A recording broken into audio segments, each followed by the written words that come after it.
Hello, Mech fans. This is Duncan Fisher. Hold on firmly to your mana potions, fireballs, and familiars, because you are tuning in to your regularly scheduled episode of the First Circuit Podcast.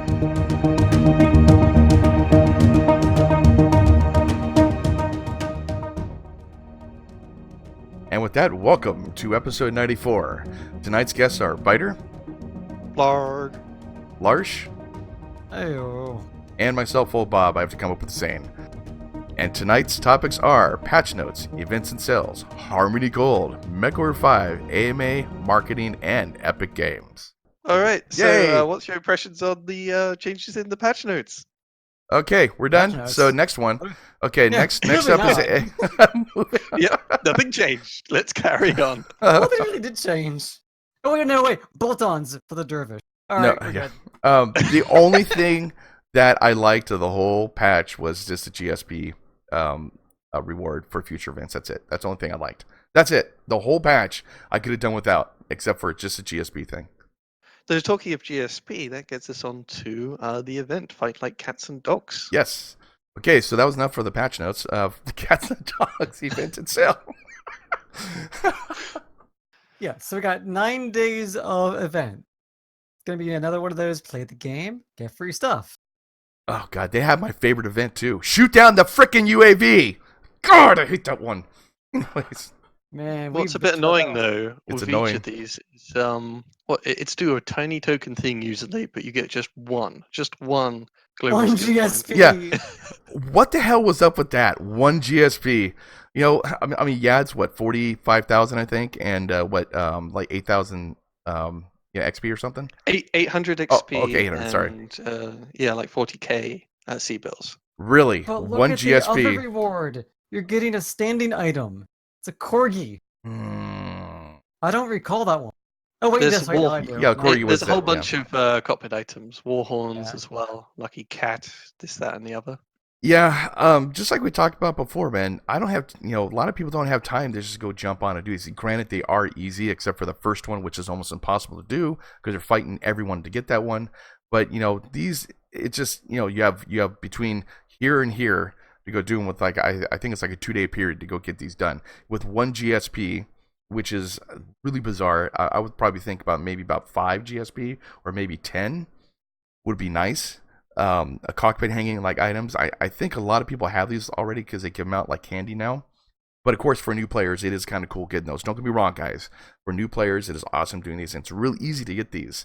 But I think the reward system, they're trying to bypass MC and do it with GSP, like instead to kind of save money and force people to go ahead and spend for, go spend for MC now. Yeah, but the one thing that also too is that for these events, typically whenever we have these large, expansive events, they usually last like all week. And you have time to just maybe go in on the very, very last day. Nope, not this one. It is you got to log in each day and then it ends. So if you miss the first day, you don't get the rewards. Each day, I think, each event, new day every event, but they cover 48 hours. So you can do Yeah. it every other day Yeah. and scoot on through. But it's overly complicated, or just there's a lot of little bits and pieces, and the rewards aren't really worth coming back every other day. You got your organizer to go figure out like which day to go do the stuff you want. Yeah, bring on a planner again. I'm just not that motivated by cockpit items, or at least when I have to click through all the different days to find cockpit items and see which ones I'm actually interested in.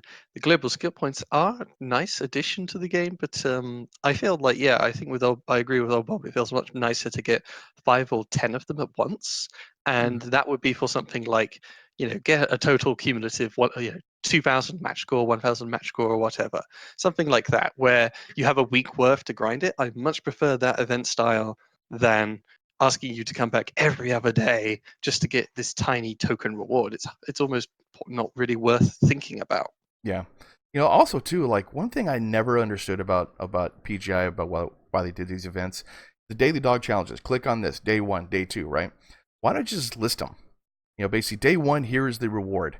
Day 2, here's the reward. Just list them on a full list instead of me going to another page. Okay, day 1, hit the back button. Okay, day 2, and just do that kind of thing instead of actually doing what they're doing here. I never figure out why they did that. Just do a massive list of whole list of it. I think it has to be split up into different separate little mini events because they have different starting and ending periods. That's my guess with their system. Well, no, Um, I'm sorry, like what I'm talking about is just a simple spreadsheet, basically like on the front page saying, here's all the events. yeah, If you want to click them, Mhm. here is what you basically to go click them to get your reward, a type thing.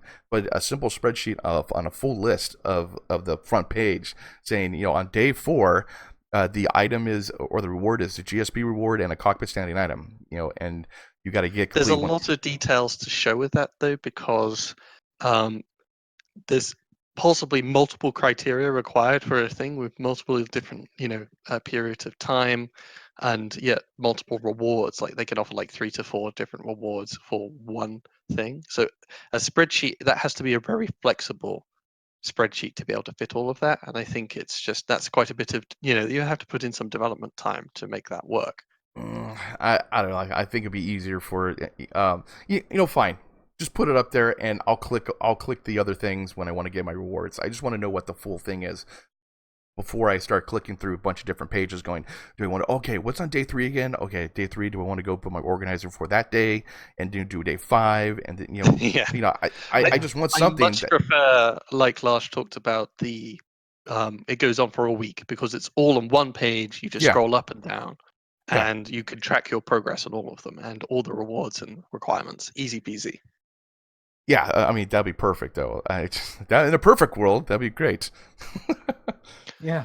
One thing at least, my feelings is that I wonder if EGI with their events, they've been improving slowly over time, but with this event and the last event in particular, the loot bag, they've kind of taken a step back. They've made it way more grindy, Yeah. requiring you to come back in more often and to grind more ridiculously for, or at least they just seem a lot more annoying to complete, and that just de-incentivizes me from actually even doing them, which is counterintuitive, at least in my opinion.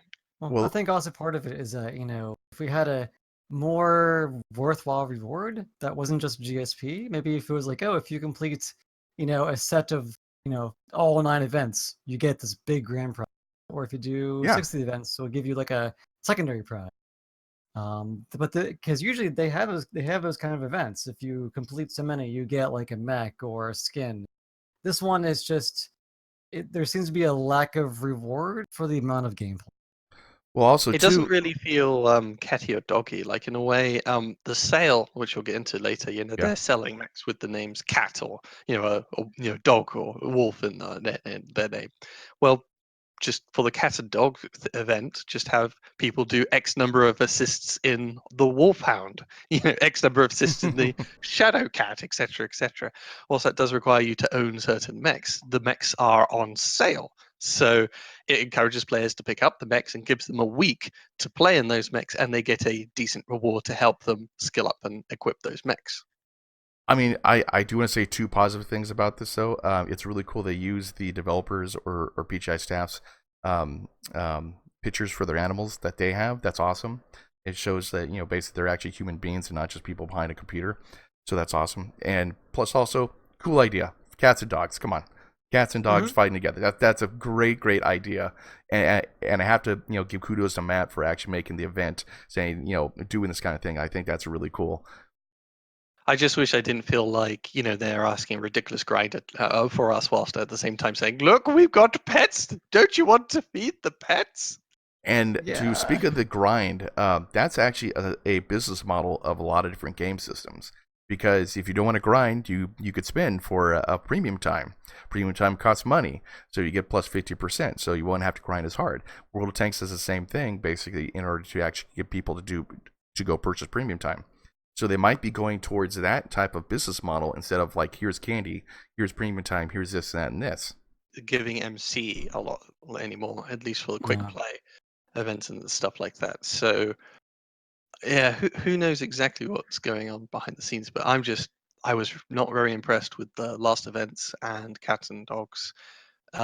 Yes, it's the internet, cats and dogs. People like those things apparently. But, Now I guess kind of moving on to the other event. If you guys want MC, you guys can hop in Solaris though.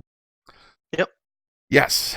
So when you guys want to do it, so we always win.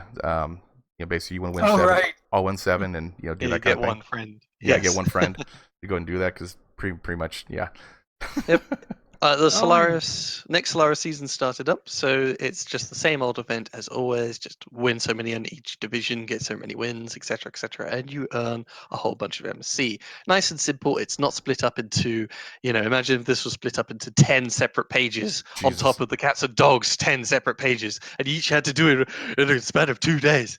I like this old event style. I suddenly feel a lot more inspired to do the events that in the past I didn't bother with because it was still in a mode I didn't really enjoy. But suddenly quick players looking a lot more boring all of a sudden. I guess I'm a Solaris warrior now. Yeah, because now we have 24 days to complete the event. Yeah, Yeah. it's not bad. It's not bad. And plus the MC rewards that you give are actually pretty good. I think it's like 1,000 MC or something. In total, yeah, it's roughly that. Yeah, which I think this is actually the kind of model that I've been wanting and harking on for a while now, is just have just one big month-long event. Yeah. Just drag it out and just do it this way. This is the way an event I think should function. And now why is it only in Solaris? I mean, that was what was great about the improvements to the loot bag events was, whilst they still had the stupid phases going out, it was over a long period of time, and it was just match score. Just play the game, earn match score, you get your loot bags. It wasn't throttled by the number of matches you can play, which, is really beneficial to some modes and really detrimental to some others.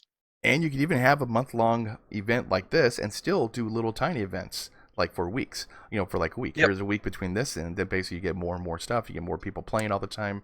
Want to get the MC premium time, 1 GSP point, like whatever you want to, just whatever you want to go do. Yeah. Yep. So I guess going forward with events, PGI, if you're listening, keep doing this. This is good. PGI, you have done good events in the past. Just use the power of copy and paste. Yes. And you won't have to make worse events you've been doing. Just go ahead and change the names, change the game mode. Maybe change a few of the rewards here and there, but getting C bills and MC is really nice and I mean, granted, I like Solaris. I'm one of the oddball ones as always, and I might just hop into Solaris later on today. Just to do stuff, I forgot what it even looks like, to tell you the truth. I really do. I mean, I played it when it first came out. Solaris. I didn't do it much, but suddenly with a quick play events as good as this, I suddenly feel like a Solaris warrior. So well, I feel like Solaris makes you really focus on components and how mechs are built. Like for me, like a 1v1 really makes me think a lot more than just I'm going to rush towards the center. That's why I like Solaris, because it makes me think a little bit more. Well, yeah, that was had a lot of great fun taking the Skikomish out, using the topography of the map to try and find the best rush distance to surprise the enemy. Yeah, it's a lot of fun. So I think I might actually hop back in this later on today if I have time. That'd be cool. Yeah, that's the events. Suddenly, old events that weren't that inspiring are, a new beacon of hope. Whereas the new events, they have cat and dog pictures, but I just cannot be bothered. But they're adorable. They're adorable. The one in the top right's a Chungus. I love that cat. A Chungus? Just Google it later, Bob. You'll get it. Okay, Chungus. All right. But there is also a sale: cat and dog themed decals, 50% off; themed cockpit items, 50% off; mechs, a whole bunch of mechs are 50% off. If it's got a dog, or it is a doggy or catty type mech, it's 50% off. I think there were a few mechs that had hell in the name. Yeah, they've added a whole bunch at the end. Yeah. What was it? No, the hell was the last sale. Yeah, that was the last sale. Yeah, that was the last sale. Because this one's got its bonus ones. Yeah, they got the Sunspire, they're the Adder, the Huntsman, and the Gargoyle that just popped in there, basically. Mm-hmm. Although in its for cat and dog mechs, the Wolverine, I never heard of a cat called a Wolverine or a Catapult. Yeah, the Catapult's a good one. Yeah, or the Cat. Yeah. Okay, Catapult, Cataphrag. Okay, Panther, Wolfhound. Cat. I understand. Okay, I understand the Panther, Wolfhound, but the Wolverine. I never seen a Wolverine cat. I don't know. That's just me. Flea, the Urban Mech. I mean, well, they're wild cards, so I guess like Thunderbolt, Top Dog, K9, Wolf Phoenix. Okay, I understand those. Kin Wolf. Okay, that's why they popped them in. And you So find these on your animal. Wolverines, are they It's more closely related to cats or dogs? Hey, dogs. I don't know. I don't think any cats or Oh dogs. So boy, I need to. Oh, I feel stupid. I know Clan Wolverine. We should know this kind of stuff, right? Oh, we don't know what the animal. No, the animal itself, though. I think it's. I don't know what the hell it is actually. Like I know what it looks like, but I don't know like what family tree like it comes from. It's part of a badger family. Yeah, Okay. it's Weasels and otters. yes. Okay. Why is it?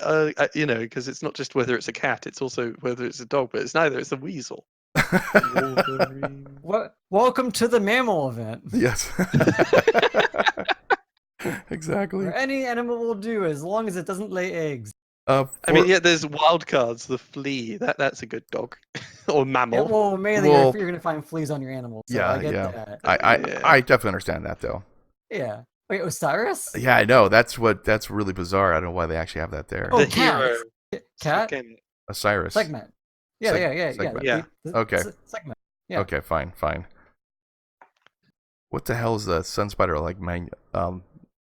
Manual? That's the hero, the one you don't get for free. You know, Yeah. like the one that you Mhm. had to buy. Manual. Yeah. Oh God. And the packet? I don't know why the packet's in there. Packet's a cat. Oh, okay, it is. Oh, okay, that's why. It's Yeah. another one of those Egyptian things. Okay. Sorry, I don't know my cat history. But I would say it is a bit. I mean, on the from the website, it is a bit of a jumbled mess. Just a list of mechs, and a lot of them are hero mechs. So it's a lot better Yeah. just looking at it in games store and It seeing is. if you want to pick any of them up there. Another unique feature that they've added that they've been trying out is, of course, that if any of the mechs are on sale, their Omnipots, if they're a Clan Omni mech, for example, are also 50% off in And the Mech Lab. first time weapons 30% off. That's actually pretty cool. Yeah. Mm-hmm. It's actually not bad. That's nice. I like that actually. That's cool. And, you know, basically that kind of thing that was on the patch notes that we covered for about 10 seconds. 30% off weapons. That's The a new sale's thing that good. they can do. Yeah. Good sale. Yeah, definitely. I think it just, as I said before, though, I think it would have been really good if you made all these cat and dog mechs, 50% off. You make the weapons cheaper, the Omnipods cheaper, and then you have the event itself give C-bills to help you afford more of these mechs or afford their builds, and skill points to skill them up if you use them, rather than just generic shoot down a UAV, generic get 500 damage. Yeah. Mm-hmm. Then you would actually see cat and dog mechs, so to speak, on the battlefield, rather than just people in their Hellbringers as always or whatever. Yeah, true. And next is our favorite topic in the world. What do you think, Larsh, of HarmonyGold?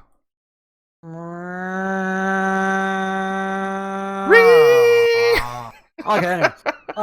So HarmonyGold. Okay, so HarmonyGold recently renewed their license. To much of the chagrin to many of us out there who enjoy the Macross series, enjoy BattleTech and Mechwarrior Online, and even Transformers to a small degree. If you're a fan of Jetfire, which Yes. I could really go down a rabbit hole on this, but we're gonna just try to condense it as much as we can, just so we're not eating up all the time on this topic.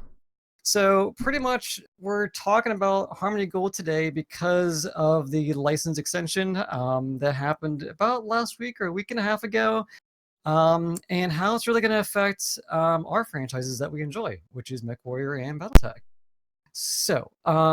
So before we get into that, I just want to go ahead and give some backstory and what this all entails, because there's a lot of legal mess and what HarmonyGold actually owns and doesn't own, and that will feed into what that means for our games and other franchises out there.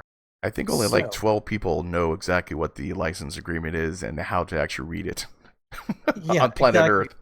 So that's why it's actually been a topic I've been wanting to go into for a while now, be it a YouTube video or a podcast. I'm actually kind of glad to really get into. So to give a real quick background, for those of you who follow anime in the early 80s, Anime was that new Japanimation that us people here in the States called it, because we didn't have that fancy anime name for it. So whenever you would go into Blockbuster Video, it was Japanimation, and it was that weird hentai section that no one would ever want to go into. But instead, Harmony Gold, to bring anime to the States, they took 3 different animes together, which you had the Super Dimension Fortress Macross, and then 2 other ones. Oh God, I should really know them. A Southern Cross, 'cause and then Genesis. Cross. Genesis like think, something. a Yeah, big touch point. Mastima. A big touch point on this, Lash, would be, of course, I think Power Rangers was. They took Yes.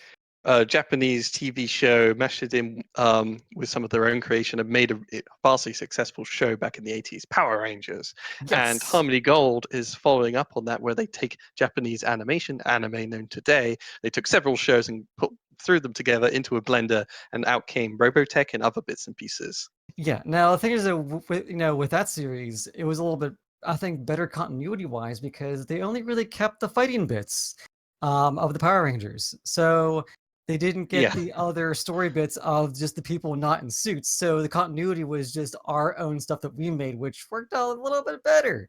But because when Harmony Gold took 3 series together to make Robotech, and the reason they did this is because back in the 80s, there was some legal requirement for broadcasting that a series on TV had to be a certain length. So if they were only to license Macross, it would have been too short, and then they couldn't have broadcasted it on TV for our viewing pleasure.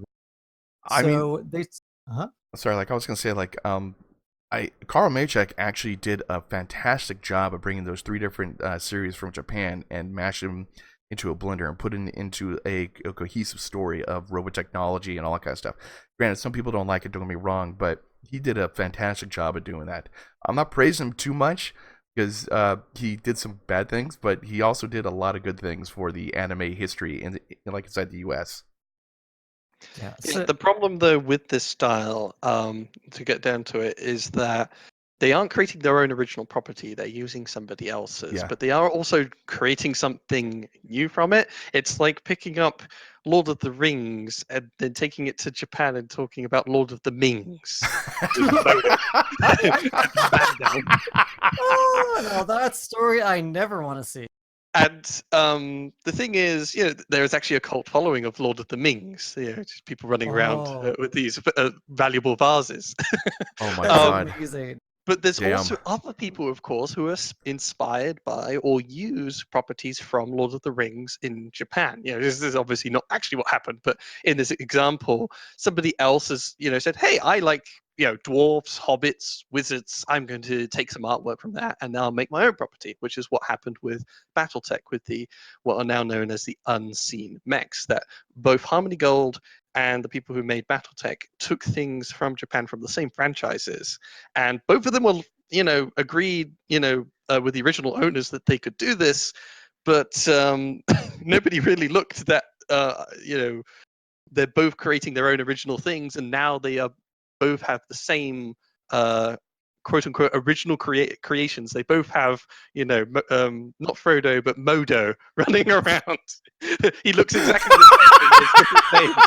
But he has some slightly different facial features, just to make Yes. it clear. Now to let everyone know too, most of the mechs that are the ONC mechs, they're actually from SDF, Super Dimensional Forces Macross, Fang of the Sun, Dougram, and Crusher Joe. Crusher Joe mainly had the Galleon tank and the Locust. Dougram had like the Thunderbolt, the Shadowhawk, the Griffin, had a couple of mechs like that, and then obviously you guys know from like Macross, the Stinger, the Wasp, the Warhammer, the Marauder, that kind of stuff. Yeah, the Phoenix Hawk. Yep. So Harmony Gold, though, has had quite a long history of being very protective over their properties, very litigious with anyone else who are using the same properties, which has led into a whole bunch of mechs and BattleTech being taken out just because it's so much easier than having to deal with Harmony Gold and the huge legal quagmire that's behind it. And it's also plagued companies like PGI and Harebrained Schemes, where Harmony Gold, particularly in the case of Harebrained Schemes, will come in with the most ludicrous of claims and just waste everybody's time Didn't with they actually silly claims. Didn't they actually take a warhammer and thought it was a rifleman or something like that? It was like a little Yeah, So- close it's to it. ridiculous. Yeah. BattleTech's harebrained schemes. They made sure to not include any of the unseen in their stuff, and I think they had like a shot of an atlas. Oh and yeah. Harmony Gold claimed the Atlas was a Warhammer, which is absolutely nonsense. Looks completely different than the actual design. Yeah. Yes. Yeah. So going back real quick, just for a sorry. real quick follow up too on some small history, and then we'll see why we're going back to this real quick. Is that back in the 80s, the original Macross was actually made by 3 studios. You had Studio New, Big West, and Tatsunoko Productions. So basically, Studio New and Big West, they were the 2 big partners with New giving the story, the designs, the characters, all of that. Big West, they were the company that had the money. They're the ones who were able to do the financial of making the Macross series.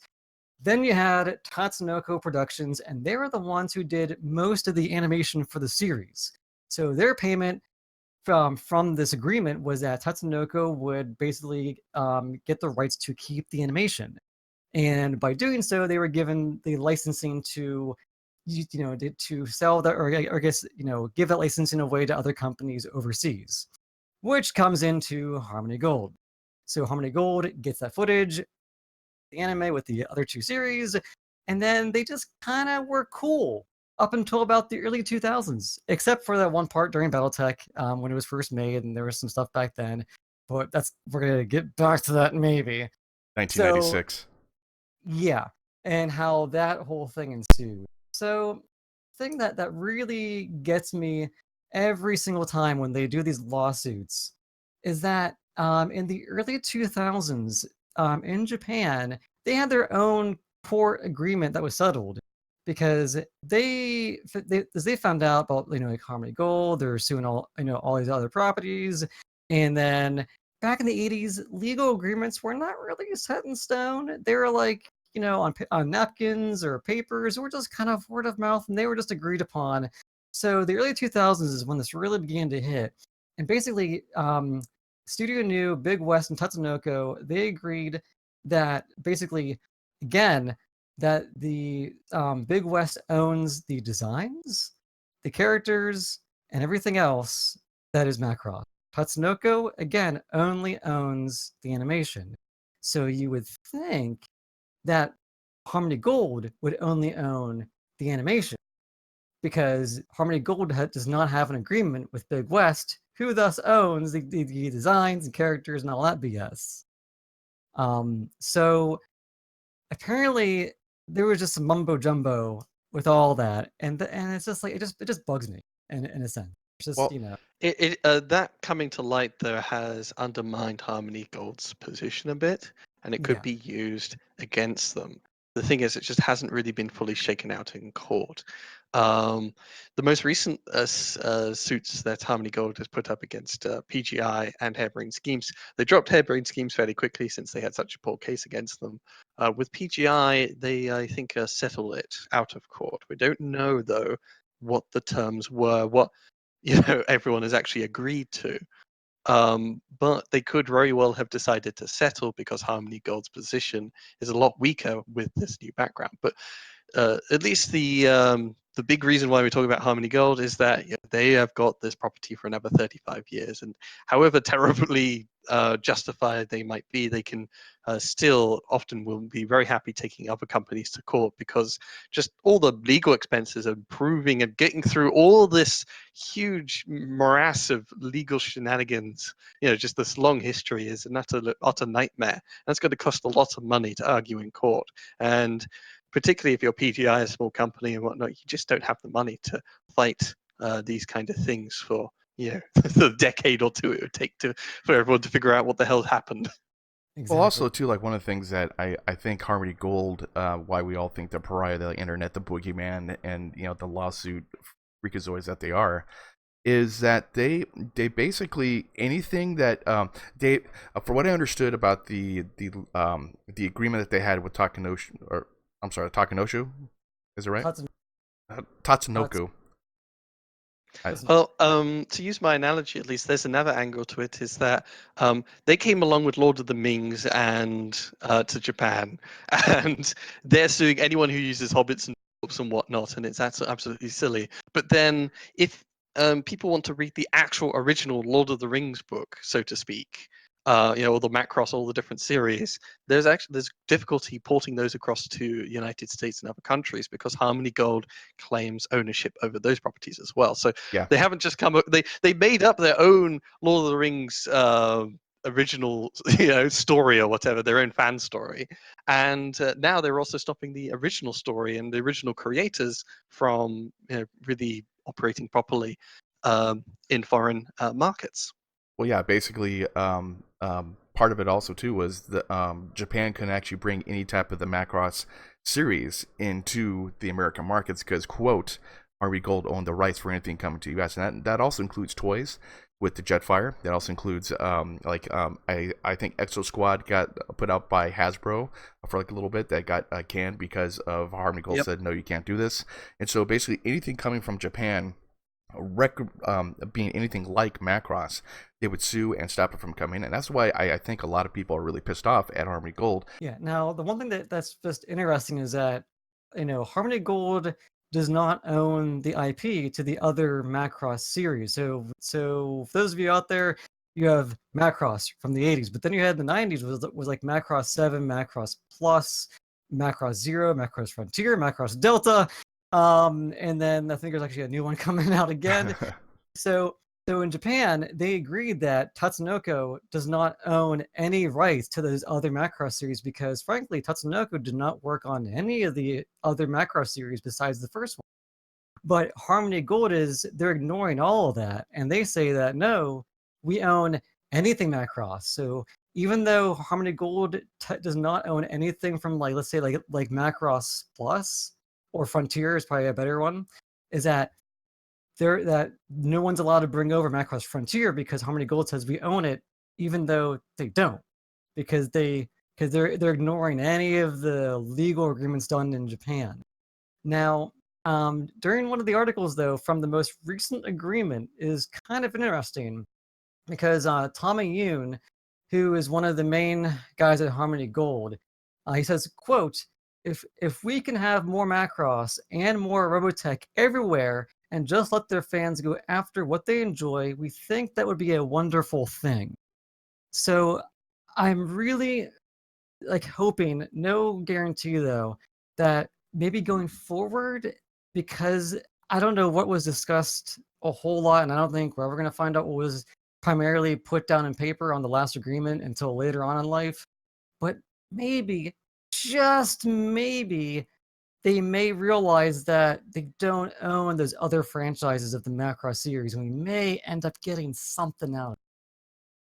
I hope so. One of the things that kind of pisses a lot of other people off, especially me, in order to keep the licensing agreement from Japan, they had to produce something every 5 years.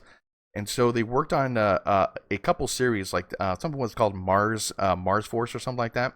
They purposely made it or pitched the idea, and that was the legal agreement that basically they had to figure out something to go and do. They spent some money, and they kept the license agreement for another 5 more years. They also did another thing with a total CGI thing. God, I forgot what it's called though. It was something CGI thing that they had some supernatural fortress like Macross type thing, but it was all wasn't CGI. The Shadow Chronicles, was it? No, actually, it wasn't that though. Basically, in order to keep the franchise. Another thing that a lot of people like Robotech Tactics from Palladium Books. Palladium Games actually made a board game based off that, but I don't know. They just like BattleTech when they actually tried to get the license.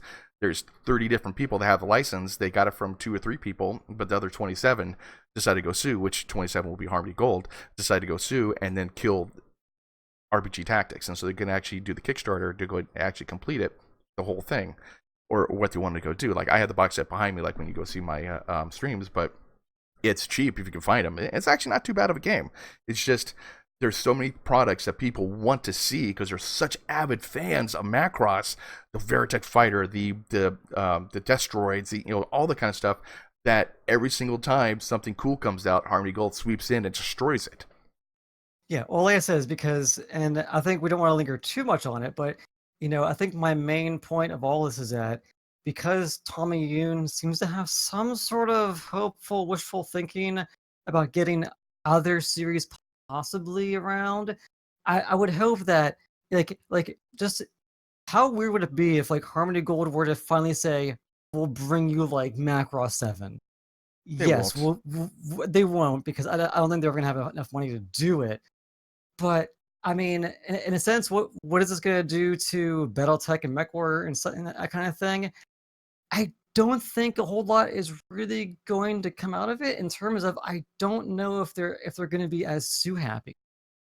I don't think in the future they're gonna be so happy. I think right now they're working on the Sony picture for Macross or something like that, the live They action are. one, and I think they're gonna start coming out with their own things because now they got all the money they wanted to. They now extended the license for 35 more years. They're working on different projects, and so they're not gonna, at least in my own opinion though, they're not gonna be so happy like crazy because now PGI and Hairbrain Schemes have the right quote. I mean, they could put out the Unseen Max now. They can do whatever they want. So there's no real per se, but of course they're like the Spectre boogeyman, like inside the dark web. They'll swoop in and start suing everybody once they run out of money. Yeah, that's always the portion that is that if they have no money, they will sue. Yeah. But yeah, so I think just the main point just to kind of go over is that yes, there was some speculation that they're going to lose their license in 2021. It's been renewed for another 35 years, and I'm hoping that we might be able to get some other series, hopefully, but I'm not holding my whatever on that. And maybe we can still keep seeing BattleTech without any more legal crap that we've been seeing. And another thing too, like, did you read the Twitter post that they had when they first announced it? How many negatives? I mean, people were like yeah. saying, "Burn that place down, you Oh, yeah. MFers." It was just crazy. I mean, it's insane. This is off topic. They're a freaking real estate company who their only real film animation production is an anime from the 80s, and they keep holding on to it. But I have to admit though, like for for animation that's so out of date from the 80s, I'm still drawn to it. I'm still like, I could still watch the whole series and go, yes, and do that kind of thing for something that's so out of date compared to what we have now, the CGI graphics we have now, and the game, the books. I can still read them. I can still look at the animation. I can still look at pictures and all that kind of stuff. And it's so out of date, but still so cool. I mean, granted, I'm a giant Macross fanboy, and I've watched all the series and all that. Same with me too. Yeah. I mean, I enjoy the first series for what it is, but I don't know, man.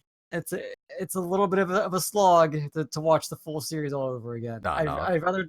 I'd rather just watch the Do You Remember Love movie because it just condenses the whole series into like a 90-minute film. That was good. That was a good film. Yeah. That was a really good film. Oh yeah, I like because they put a lot of effort into that film. Now, I mean, if I'm gonna go back and watch original Macross, I'm not gonna watch the original series again. I did it twice already. I can't do it again. I just wish I could find the old Jetfire one without spending like $3,000 for it. Yeah. Well, the funny thing is that the last lawsuit they had with what was that? Hasbro. They actually dropped the lawsuit, and they actually were allowed to bring their new figure, which actually stands about 2 feet away from me. Oh wow! Let's take a picture. I'll go ever. put it inside the thing here. It's super cool looking. But anyway, anyways, we should probably move on to Mechwarrior 5, AMA Marketing and Epic Games. So what do we got, guys? Delayed. Delayed. Yes, the AMA has been delayed by a week. Now the response was because Russ is out traveling or something like that, for what I understood. Yeah, I think he's currently on vacation. I mean, it takes basically an hour to go do this. Like I know, we sit here for doing our podcast. Maybe it takes about 2 hours for like production, talking about it and all that kind of stuff. I mean, I don't know. Is it hard to keep your fans when you have a corporation that are freaking out over Mechwarrior lines to say, hey, by the way, everything's cool? So No. this AMA will be a Mechwarrior 5 development update, which instead of just talking about minutia of UI or this, that, and the other, it will be good to know how the game is actually shaping up. Just like how it was really important to make sure that you got that podcast about the state of Mechwarrior Online out sooner rather than later, which they also delayed by 1 week. Yeah. Yeah. Yeah, and I think a lot of the fear from everyone, well, maybe not everyone, but is that when they delayed the last dev update, there really wasn't a whole lot of good news. Yeah. And then they have the AMA, it's been delayed, and we're hoping it's good news. I mean, But yeah, there's a few things. One most notable thing is on the Mechwarrior 5 website. The Q&A has been updated, and by updated I mean a lot of the answers and details in there have been removed. 60 questions got taken out or something like that, and only has like 6. Yeah. Like there's no mention anymore of the open beta. That was supposed to be a reward for the early backers. Yeah. Is that still a thing? We don't know. We'd need the update on that. At least if you made that promise, the best thing to do is actually be honest on that promise, or to be prompt with telling us why they aren't going through with the beta. Maybe the game is in a great state and they need to put everything they can into rushing it to completion, rather than making a 90% stable complete build and then working all the way up from there. Yeah, that is kind of scary though. Like when they take all that out. Like I know a lot of it was a part of the pre-order. A lot of questions about the pre-order, and that's fine. But when you look at this, I'm like, okay, where's this? Where I want to do the beta. I want to do the beta, man, and get the beta out. Don't do what Fallout 76 did. We have a beta, figure out the bugs, and then hopefully you fix them before the time happens. Because PCs are different than console systems, because we have such different types of things going on. They need to work in harmony with the game. And so if they're gonna like go off of the Fallout 76 model, they're doomed. They are doomed. Mm-hmm. Or at least when you call it a beta, it's not actually even it's not a beta build. It's a 99% build. Yeah, that's what it should be. Yeah, it's early access. A week Okay, of early access. I'm sorry. Fallout 76 was a pre alpha thing they gave out to people to go play 2 weeks before to hopefully fix. Well, yeah, that was just because in the end they didn't have enough time to develop. But we don't know necessarily how good a state Mechwarrior 5 is in necessarily. Yeah. That we have seen at MechCon, they produced that one bespoke level. But who knows how it actually plays on the procedural generation stuff, how good that is. We've seen ages and ages and ages ago them sort of they got some guy who was really high on caffeine, didn't know how to play mechs, just sent him off to fire randomly at things in the sandbox, and the tank blew up like it was on like it went into orbit or something like that. Yeah. Oh, there's helicopters going upside down, this, that, and the other. But that was a very different build of the game, because now you have your 3 lance mates and whatnot. You ordered them about. It's balanced very differently, rather than just a single player going through the map. Yeah. So yeah, we haven't seen any of that. Not very little of that sort of procedural gameplay, how it actually pans out. And yeah, it would be really good to know how the state of Mechwarrior 5 is. Other important details, crucial important details in the details, the Q&A. The Q&A says, how can I get my copy of the game? And I think they say, you can get it through Steam, this, that, and the other. That has been removed. All it says now is it's available on PC. Mm-hmm. Really? Which then has a fear of what's it gonna be on. Yeah, there's been plenty of games in recent years and months, that have been backed by fans and supporters, and a lot of them wanted to get it on Steam, and then the game was bought by Epic Games to be an Epic Games exclusive. And a lot of people were quite annoyed at that, because they wanted it to add it to their Steam library. They didn't want to jump over to Epic Games. And the promise, just like with the beta, was that you could have it on Steam. And they are going back on their word without telling, or even really talking with the people who helped them out in the first place, or who pre-ordered. Are you talking about BattleTech, or I'm sorry, like MechWarrior? So So we don't know Okay. if they've had any talk whatsoever with Epic Games. So this is all speculation. Yeah. That's Yeah. It's It's all all just speculation. speculation. It's just games like, what was it, Shenmue 3. There was a game made by the guy who did I think it was like XCOM. Also had that. There's a whole bunch of games that Metro Exodus was another big title. I think People Borderlands 3 like went to Epic Games from Steam, didn't it?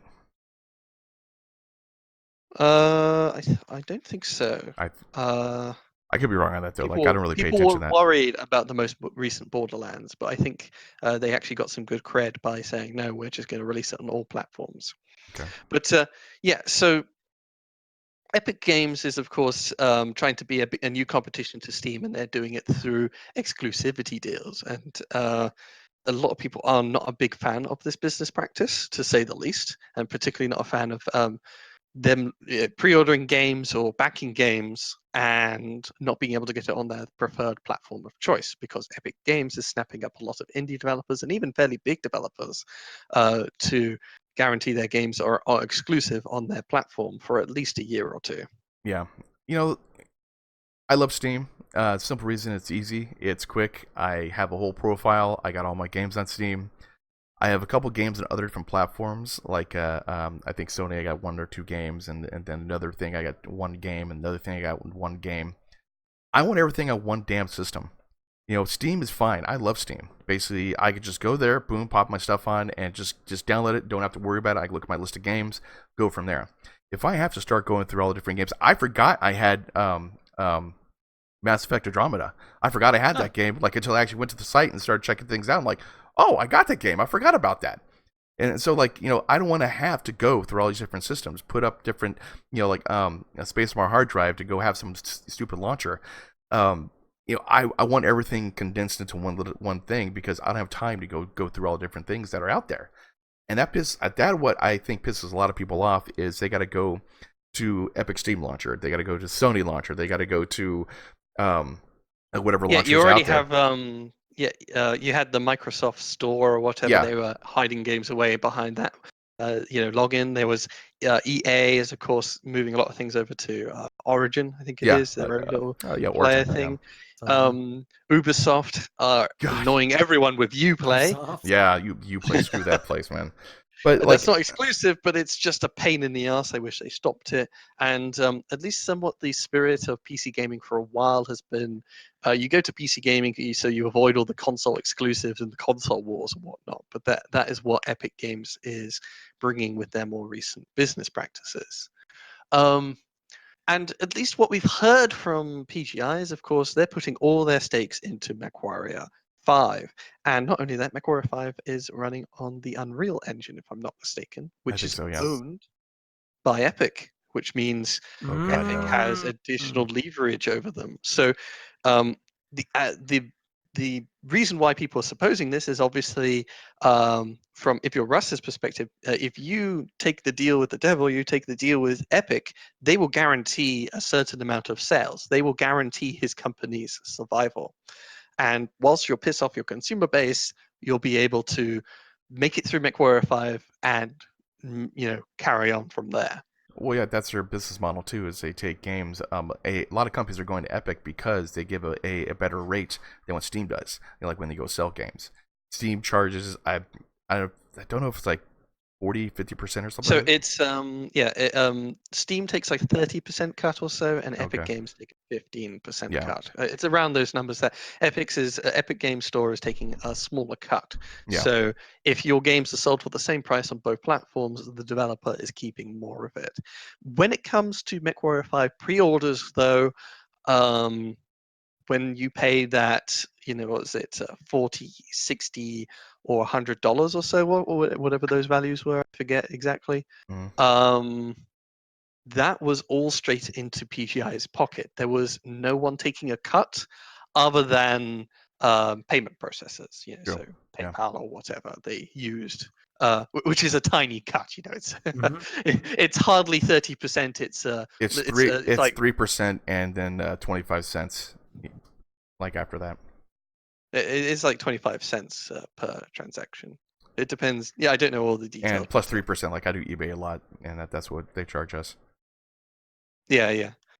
But that's I think that 3% is for the eBay, the platform, isn't it? I think it's for everything, but like we'll go check. It's not a big deal. Anyway, yeah. So it's a much smaller cut than Steam. Yeah, I'll give you that. yeah. It's a much. I think it's probably also a smaller cut than even Epic Store.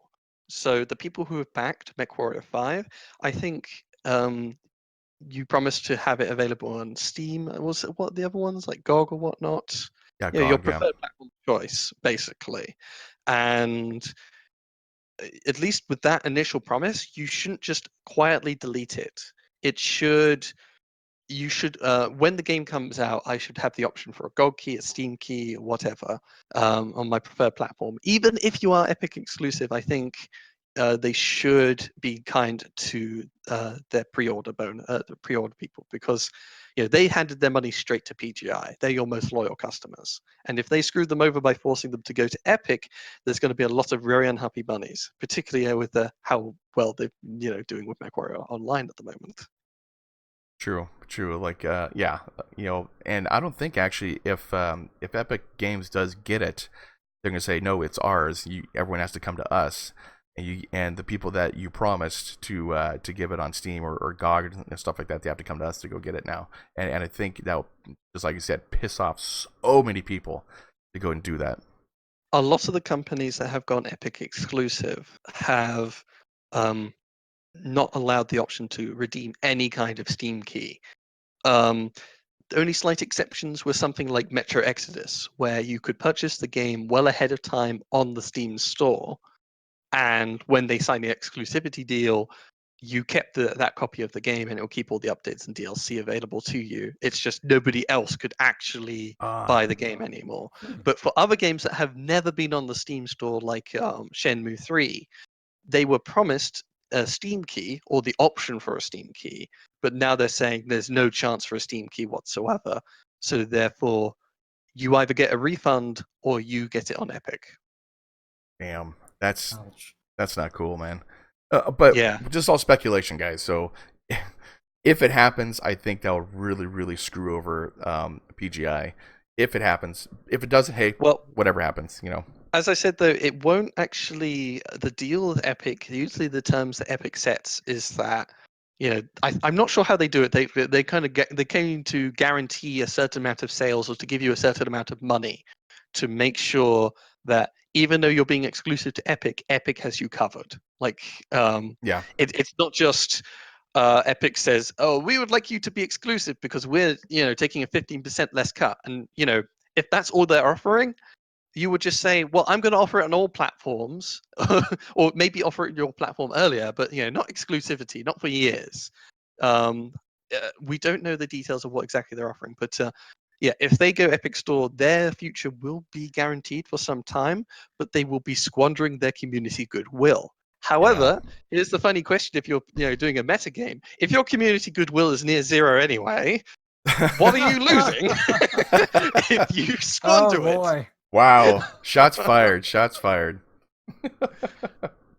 Though, to be fair, there is actually lots of people still are quite fond of, or quite, I buy lots of mech packs on Mechwarrior Online back when they were around, and I pre-ordered Mechwarrior 5 because I want to see them succeed Oh, yeah. for all of their faults. There is goodwill within the community. There is a dedicated fan base, but yeah, if they go Epic, they will squander that kind of goodwill, that most dedicated fan base. I mean, people still buy the game. Don't get me wrong, but like they'll not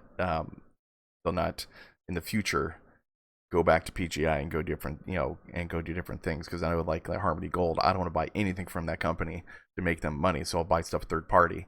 Just make sure that basically I don't give them money, for the second time. Well, yeah, we'll have to wait and see. Honestly, that's all a big thing that will have to be addressed in the Mechwarrior 5 AMA. I think I remember looking at, just looking around for research, and Russ's Twitter, one of his most recent tweets when I was looking, he reposted a PC Gamer article where they were talking about how awesome the Epic Game Store is, and it's like, with the rumors going around. I didn't notice this. Yeah, that's funny. This is not a good look, honestly. Well, that brings us into the next topic of advertising and marketing, which PGI kind of lacks in strides, to tell you the truth.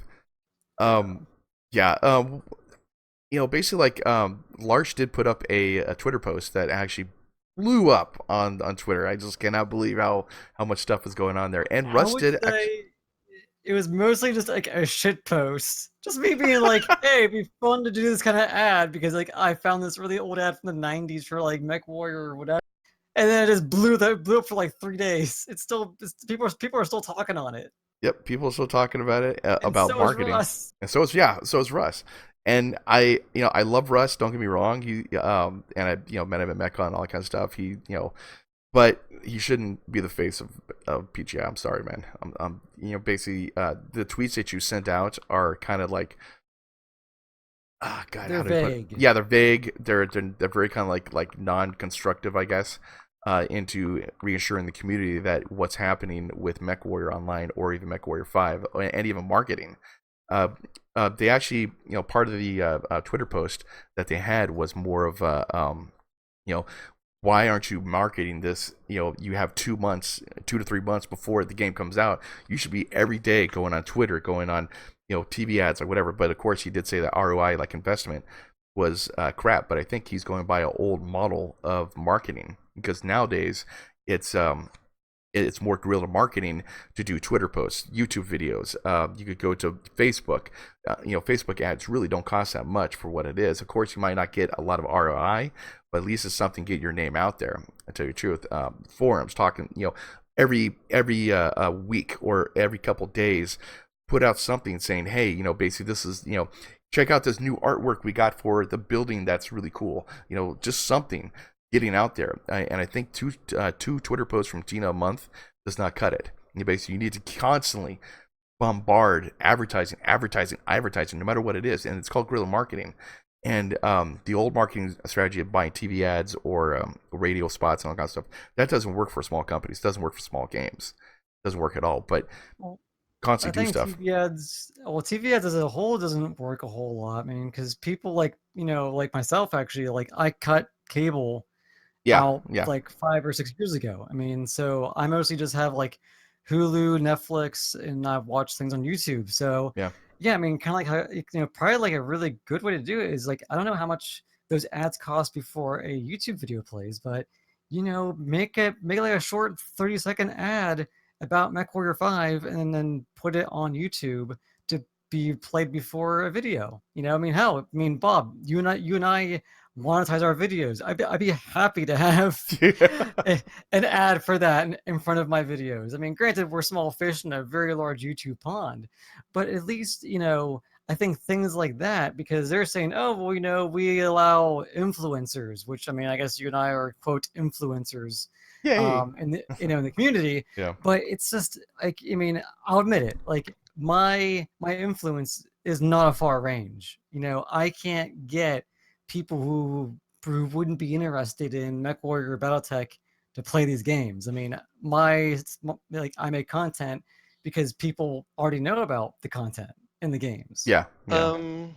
So here's some thoughts, at least in my mind, about Microbus 5. Obviously, like the beta we were talking about, if people playing it, streaming it on Twitch and whatnot, that just is free marketing. Oh God, on its own.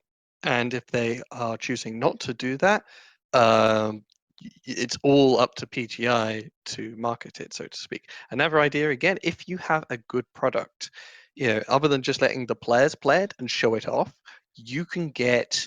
I mean, I'm not sure how easy it would be to do, but the people at Harebrained Schemes, they are really good at their marketing. Oh yeah. You just want to get Mitch sit him down and play 20 minutes of Mechwarrior 5, and his natural charisma will sell the game way more than the people at PGI stuff can do for a few months. Like they did an amazing job with BattleTech. At least when I was looking at the Steam stats, even now there's 3,000, 2,000 people playing BattleTech compared to the 700, 800 on Mechwarrior Online. And BattleTech is predominantly just a single-player game. It doesn't have the long tail of an online shooter, but it is just so much larger than Mechwarrior Online. And I think a big part of it was, when they came out with their Kickstarter, when they came out with this, that, like, compare BattleTech's Kickstarter. They have this really snazzy musical soundtrack, cut scenes. They have a really energetic crew. Yeah, it gets you pumped for the game. What does the MechWarrior 5's pre-order website have? It has an incredibly tired Russ with bags under his eyes saying, "Oh, we're working really hard on this game, guys. It's going to be good."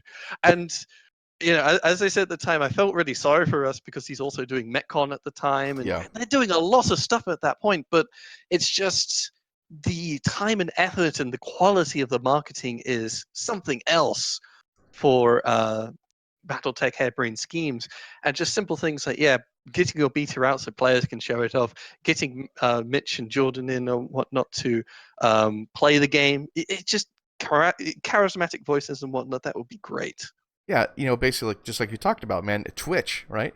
Free advertising, completely free advertising to go and have the beta out for the people who bought it that are streaming it on Twitch, like say like a week before it comes out, right? Or even 2 weeks. Free advertising completely. That's perfect. Perfect example too would be a good game, good quality gaming. You look on Twitter, right? How many posts you see about about MechWarrior Online that are like, hey, this is like the gargoyle and check it out, blah blah. Or you have BattleTech where it's like, check out this punch that I actually did on Irby Mech that I stomped him, or Death from Above, like this little clip here, or Decker died. Decker's a meme now. Decker, yeah, they had a long run. Yeah, Decker, he had a long run. He died from blah blah blah. This, right? And everyone's like, oh man, I'm sorry about that. Or I just found an Irby Mech. Yay! That type of stuff creates so much buzz and free advertising for a game. I know plenty of people that saw stuff like that and just purchased it. This is cool, man. I'm gonna go play this and get some pumped to this stuff. Just like you said too, get Mitch in there. Get Jordan in there and just have them just play the game. That's free advertising there too. And I'm sure they'll be more than happy to help them out to go do that kind of stuff. That's called guerrilla marketing. You don't need much money to go do stuff that we're talking about. I think the one thing that is really the main crutch of it all is that there is just, it feels like there's been like a lack of communication.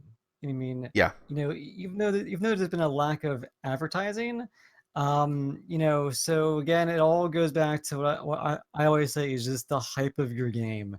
The game was announced where everyone was like, yeah, it's coming out, we're all excited, we're gonna pre-order it, great.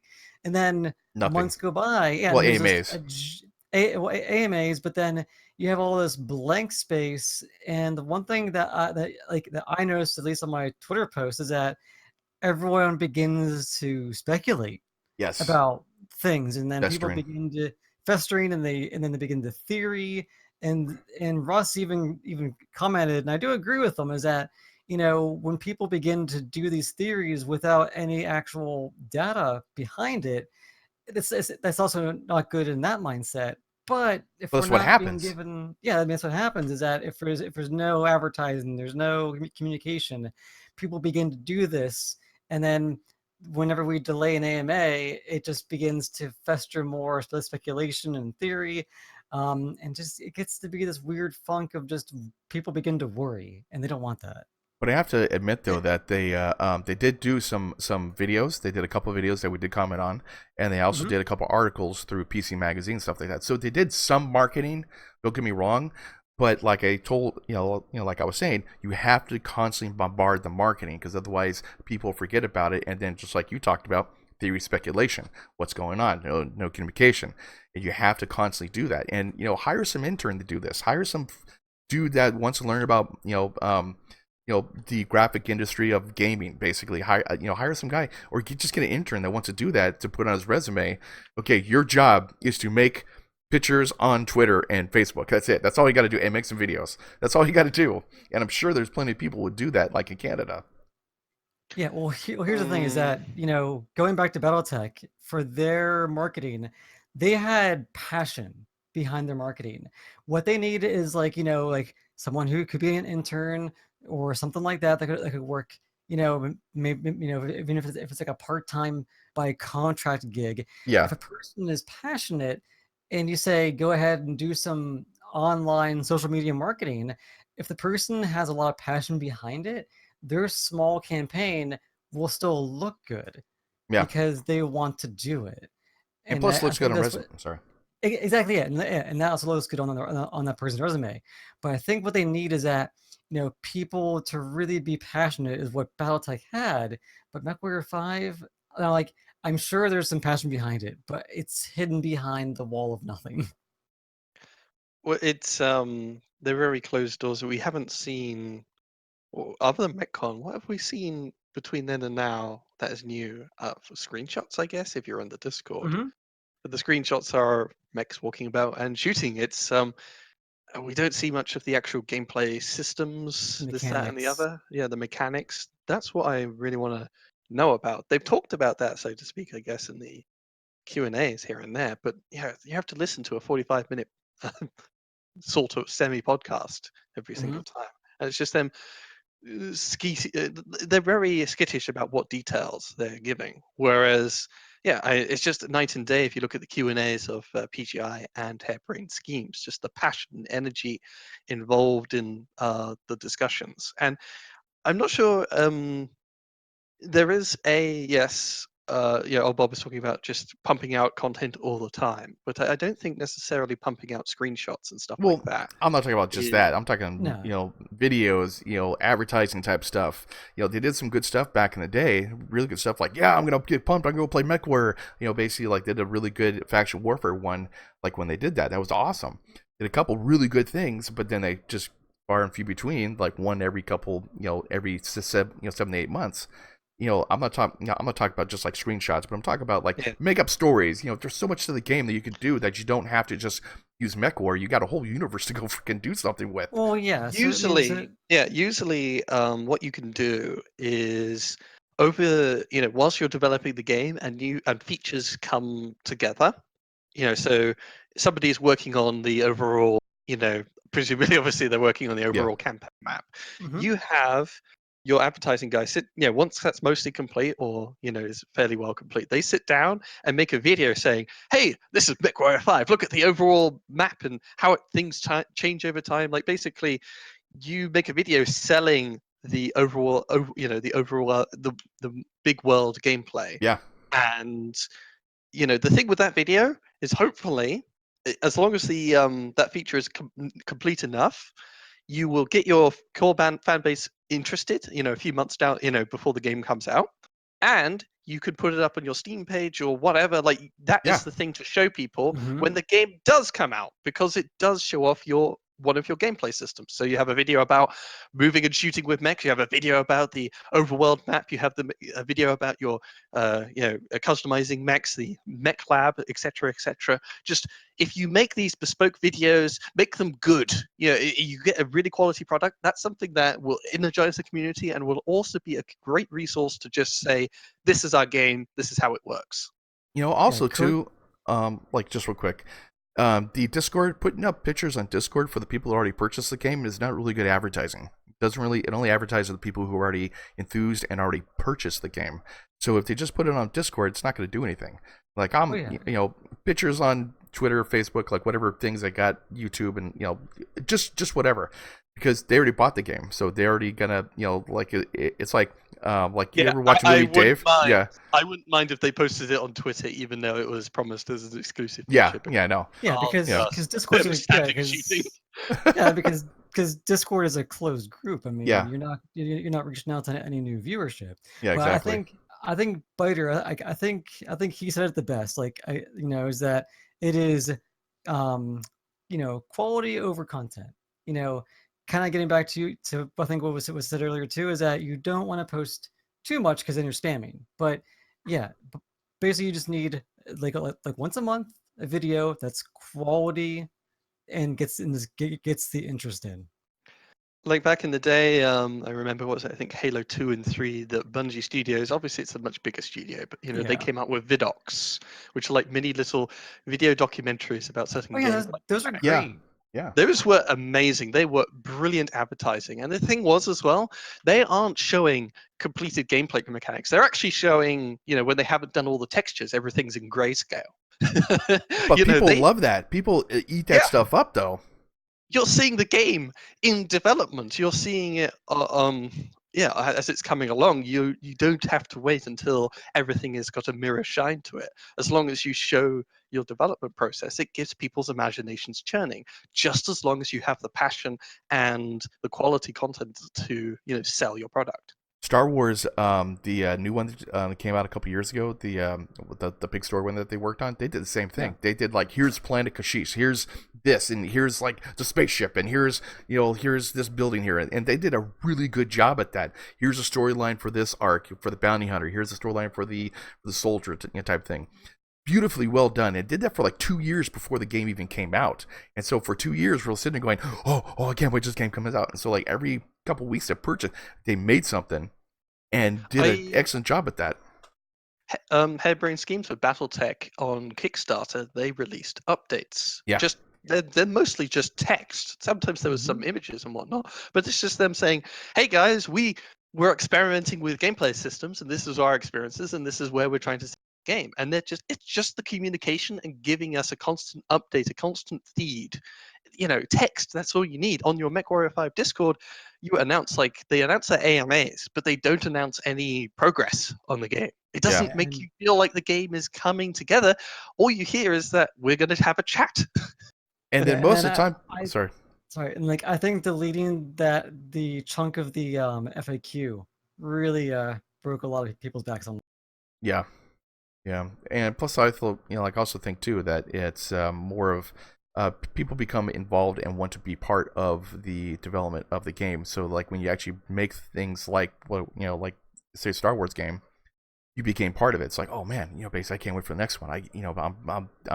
It's a mental thing that people become part of the type of game when you have the grayscale stuff, when they're looking like, okay, this is how this looks, this is how this is, and then once it does come out, you just feel good about like knowing what's going on like in the game itself. Because like we've been talking about, theory and speculation starts festering into negative type stuff, and so that's bad for any type of game. All we've got is sort of what they produced is nothing really. Like it's also hidden behind closed doors. Yeah. Don't really feel that connection, and I think that's why people also feel extra scared where they just take things away and aren't giving us a response instantly and saying, if you want people's confidence and they say, hey, are you becoming Epic exclusive? That's something that happens and I don't really like it, and you should instantly say, no, we're not becoming Epic exclusive, and that will get people's trust. Or if you are becoming Epic exclusive, tell them sooner rather than later. More advertising. That's what we kind of say. A thought I had was at least, those people you had writing up all those changes in the patch notes. Well, since there are not so many changes to the patch notes anymore, you just do that writing elsewhere on Mechwarrior 5. Well, like one of the things I was going to suggest is that they can do like say the AMA like sessions, what they talked about, and kind of like give a breakdown, like someone write it up like on the either somewhere basically like on the Mechwarrior site, so people know what's going on. Like a breakdown of what people talked about, because a lot of times I don't want to sit there for 45 minutes of them going, yeah, so we did this and we moved this over here. I want to break down just really quick, like bullet points. Ooh, even easier yet, just break down the mechs. Which mechs are in the game? What can they have? What can you mount on? Oh no, but that's the only thing that we do sort of have, like in the Discord. When they have those screenshots, they can go, "Oh look, Night Star confirmed." I'm like, "Oh no, not the Night Star." But that's the little benefit or perk I got, and that's the only marketing they're doing. Hey, because I'm not even part of the Discord, so because like I get sorry, go ahead. So I was just going to say that the only issue a little bit with that, Lars, is that they don't necessarily know how many mechs will be out, because it's all just a matter of how many they can get into the game in time. Yeah, that makes me worry. Well, yeah, that's always just going to be the thing in development, that you want to include lots of mechs, but to keep the game simple and all the algorithms simpler and easier to implement, you don't want to include the whole roster of Mechwarrior Online at the get-go or full customization. So it does make sense that you aren't fully aware, but it would be nice to just have somewhere just a list of, here are all the mechs that will be in the game. You'll get to see them. Ideally, Mechwarrior Online would be somewhat slowly building up to something when Mechwarrior 5 releases, but it isn't. It's just going to be sitting around for a while. And Mechwarrior 5, we don't have very much on. And all we have so little, people are now speculating about it becoming Epic exclusive, which there is some cause to do so. And, at least with the Q&A being shortened, it makes some sense. But it's just, Yeah. yeah. Uh, There's not a lot to be happy about with PGI. Just their usual.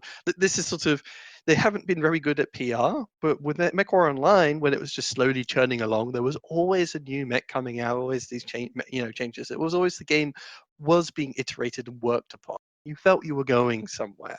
But right now, you've got a game that's just static, stale, the same. It's just been left, on the back burner. And another game in development, which we know hardly anything about. except for when we played at MechCon. That's all I know about MechWarrior 5, like mostly, and a little bit of tidbits here and there, and that's all. That's all I know about MechWarrior 5. And that was, of course, just a bespoke level built for the event. Yeah. There's plenty of games have shown off, demos and whatnot that are very different from the final product. So yeah, we want to hear more from Mechwarrior 5, and hopefully that will be what the Q&A, the delayed Q&A, will finally give us. But yeah, I really wish they didn't. Like, if you're going to get an important Q&A, particularly like the state of the game, make sure your schedule is clear and you can make it, because they've done this. They've had this mistake twice. They are fine whenever they're doing a Q&A on something trivial. Like, you're going to do a Q&A on UI design. That will come out at the right period of time. But Q&A on AMA on the state of the game, something that we really want to hear more about because we don't really know. They had to delay it. That feels really bad. But yeah, PGI is going to PGI, and who knows how well things are doing behind the closed doors, what the actual gameplay will be, because that is what, in the end, I mostly care about, just how fun the games are. And it's getting close. I mean, we're talking very close now. September 10th, I think, right? Yeah, pretty Yeah. close. It's getting close. Months away. So I'd love to. Yeah, we could play the beta and show it on Twitch and get people interested, but. I mentioned that the beta's disappeared. Oh dear. Oh god. Okay. Anyways, that was episode 94 of the First Circuit podcast. We thank you very much for being part of the community of the First Circuit. And tonight's hosts were Biter, Woof, Larsh. Damn, you took my thing. And Old Bob. Damn, you took my thing. What sounds do Wolverines make? Make that. Okay, you guys have a good night, and we'll see you on the battlefield.